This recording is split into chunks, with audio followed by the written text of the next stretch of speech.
European plums will almost always set too much fruit to give you the optimum sizes for market. And so we're faced with having to thin them in the same way that peach and nectarine production is also managed. That's normally managed by hand thinning, which means teams of people have to do very laboriously take off individual fruits. And the problem with that system is that in effect it's done too late, because a large amount of energy is devoted in the plant to producing those fruits which you're going to discard. So the earlier you can thin those fruits, the better off you are. In pome fruit, in apples and pears, there's a long history of using spray thinning to remove some of the flowers, originally by desiccation and then subsequently using plant growth hormones to selectively remove some of those flowers and reduce the crop load. In stone fruit we haven't had that option, and under our project we had a look at using plant growth regulators as a means of reducing the fruit set and the crop loading at a very early stage.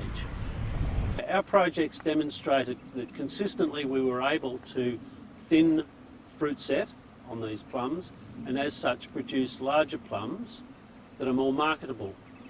The marketability of our fruit is essential because we are driven here by, we're producing plums in a high cost of production country, and our competitors often face very low labour costs. So we need to have efficient production of a product that people want to buy. By spray thinning, we were removing those fruits at a very early stage, and that, as such, we were able to produce more larger fruits. The project started by doing a literature search worldwide to see what's available. We identified a number of key treatments to test. Then last spring we set up 5 replicated trials using single tree plots and replicated 5 times in each case. So the work was done blind. We tagged laterals, we counted the blossoms on those laterals, we then applied treatments at varying timings and rates, came back to those same laterals with the fruit counts to produce an estimation of percentage fruit set, and then we went back to them again at harvest time and measured fruit size. And that gave us a fairly good indication of the treatment performance. Amy, these are European plums. You'll notice that they have a bearing habit on old wood with lots of spurs and an absolute profusion of flowers. Now, if all of those were to set fruit, well, she'd just drop away because there would be insufficient capacity to fill up that fruit. In fact, we'll only look for maybe 5% or less of those flowers setting fruits. This form of thinning is actually not for the faint-hearted.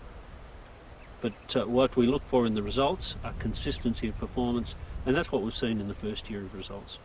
I'm the manager and owner of Murray Valley Plums here halfway between Cobram and Tocumwal.